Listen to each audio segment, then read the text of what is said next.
আমাদের নির্বাচনের যে তফসিল সেটি ডিসেম্বরের প্রথম ভাগে ইনশাল্লাহ আমরা ঘোষণা করব। গণভোট নির্বাচনের আগে হবে না কবে হবে বিষয়টি এখনো নির্বাচন কমিশনের নজরে আসে নাই। সরকার কিভাবে প্রস্তুতি নিচ্ছেন সেই জিনিসটি আমাদের কাছে এখনো পৌঁছেনি। সিদ্ধান্ত হলে পরে আপনারা জানতে পারবেন। নির্বাচন কমিশন ফেব্রুয়ারিতে নির্বাচন অনুষ্ঠিত হবে, রমজান মাসের পূর্বে এই পরিকল্পনা নিয়ে আমরা কর্ম পরিকল্পনা অলরেডি প্রকাশ করেছি। ইয়ারের বিষয়ে আমি মন্তব্য করব না, কারণ এটি সম্পূর্ণ রাজনৈতিক বিষয়। রাজনৈতিক সিদ্ধান্ত কি আসে সেটি অপেক্ষায় আছে। মাননীয় প্রধান উপদেষ্টা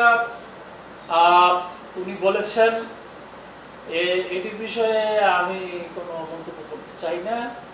আমাদের ভোটার তালিকা হালনাগাদ হয়ে যাবে আমাদের মধ্য নভেম্বরের ভিতরে।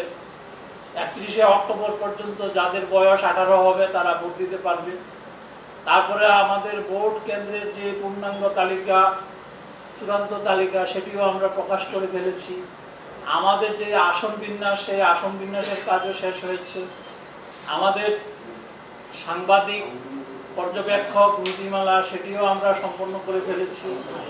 তো মোটামুটি তারপরে আপনার প্রবাসী ভোটারদের যে বিষয়টি সেটিও আমরা মধ্য নভেম্বর থেকে রেজিস্ট্রেশন শুরু করব।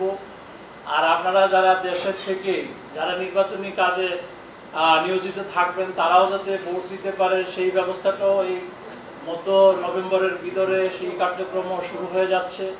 তারপরে যারা কয়েদি আসামি থাকবেন তাদের বিষয়টিও আমরা কি বলে যে যাতে তারা ভোট দিতে পারেন সেই ব্যবস্থা করে ফেলছি অলরেডি।